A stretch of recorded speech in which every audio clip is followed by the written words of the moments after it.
السلام علیکم دوستوں، جیسا کہ آپ کو پتہ ہے کہ شرجیل خان T20 کپ میں اچھا پرفارم کر رہے ہیں، جس کی وجہ سے ان کو ٹیم میں واپس لایا گیا ہے۔ پاکستان نے اپنے 21 رکنی ٹیم جو کہ نیوزی لینڈ کے خلاف سیریز کھیلیں گے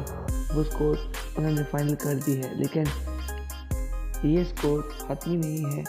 بلکہ سکور کا اصلی فیصلہ دوسرا ٹیسٹ میچ جو کہ جنوری میں کھیلا جائے گا اس کے بعد اعلان کیا جائے گا کہ پاکستان میں کون کون سے پلیئر شامل ہوں گے۔ لیکن عمر اکمل پاکستان ٹیم میں واپسی نہیں کر سکی، ان کے اوپر ابھی تک کسی بھی نے دروازے نہیں کھولے پاکستان ٹیم میں واپسی کے لیے۔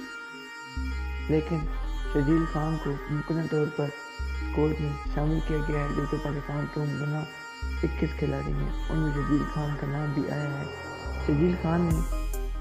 اپنا آخری ون ڈے میچ 2017 میں UAE میں کھیلا تھا، اور پاکستان ٹیم میں نیو پلیئرز کی بھی انٹری ہوئی ہے، جس میں ابرار احمد بھی اپنا ون ڈے انٹرنیشنل میں ڈیبیو کریں گے۔ اس کے علاوہ عامر جمال کو بھی ٹیم میں ریٹین رکھا گیا ہے۔ اس کے علاوہ پاکستان ٹیم میں احسان اللہ اور کامران غلام کو بھی ٹیم میں رکھا گیا ہے، اور اس کے علاوہ قاسم اکرم اور طیب طاہر بھی، جو کہ پاکستان ون ڈے کپ میں اچھی کارکردگی دکھا رہے ہیں، ان کو بھی ٹیم میں لایا گیا ہے۔